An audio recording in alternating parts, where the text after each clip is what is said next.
Good morning, Year 3. Here is Tuesday's guided reading lesson, and we are going to read pages 93 to 97 of the Firework Maker's Daughter book. Okay, so we're starting at page 93. Chulac swallowed hard and looked at Hamlet. Then the king turned to Lila and said, "I have considered your case very carefully. It is highly unusual, and this is my decision. I shall spare the life of Lal Chand, the firework maker, but only on one condition. Next week, as the whole city knows, we celebrate the festival of the New Year, and I have invited the greatest artists in fireworks from all over the world to contribute to the display. Now here is my plan. I shall announce a competition for the final night of the festival. A firework display will be put on by each of my invited artists, and Lal Chand and Lila will take part as well. The prize of a golden cup will be awarded to the artist whose display receives the longest applause.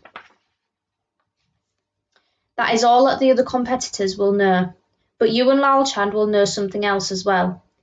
If your display wins, Lal Chand will receive the prize and go free, but if you lose the competition, he loses his life too.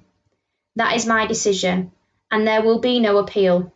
You have a week to save your father's life, Lila.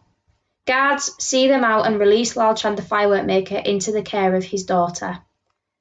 And Lila barely had time to think before she found herself at a little side door of the palace, where a servant held up a flickering torch for her to wait by.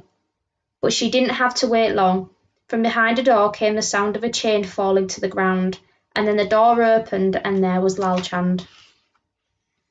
Neither of them could speak, but they hugged each other so tightly that they could barely breathe. When they had had enough, they realised how hungry they were and hurried home. "We'll get some fried prawns from the stall in the alley and eat them as we work," said Lal Chand. "Have they told you what the king decided?" Lila asked. "Yes, but I'm not worried. We'll have to work as we've never worked before, but we can do it." And Lila forgot all about the royal sulphur and the 3 gifts. There was no time to wonder about them now.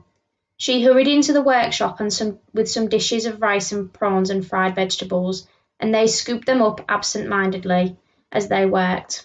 "Father," said Lila, "I've got an idea.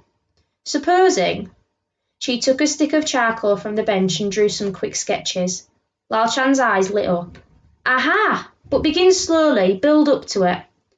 "And on the way back from Mount Merapi," she said, "when we stopped by the river, I saw how some vines had twisted around each other, and I thought of a way of delaying the fuses, making them burn at different rates." "Impossible! It isn't! Look, I'll show you." And so they set to work.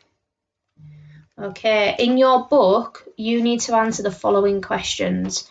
So you've got your vocabulary here that you can use the internet to help you with, or a dictionary, or if you know any of those definitions, you can write what you know. So your first question, do you think the king's punishment is fair? So you need to go back to page 94, read what the king's punishment is, and do you think it's fair? Page 95, what do Lila and Lal Chand do when they meet again? Find and copy a sentence from the text. So you need to go back to page 95 and see what they both do when they meet each other again.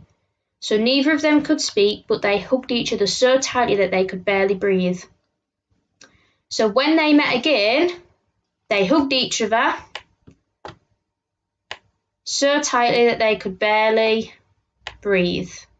Okay, so that would be the sentence you would copy into your workbook. And then identify and explain why they behaved in that way. So why do you think they hugged each other so hard that they could barely breathe? Think about how Lila's been away and Lal Chand's missed her. Why do you think they would behave in that way? Okay, if you have any issues, please just send us a message on Dojo and we'll do our best to help. Enjoy the rest of your day.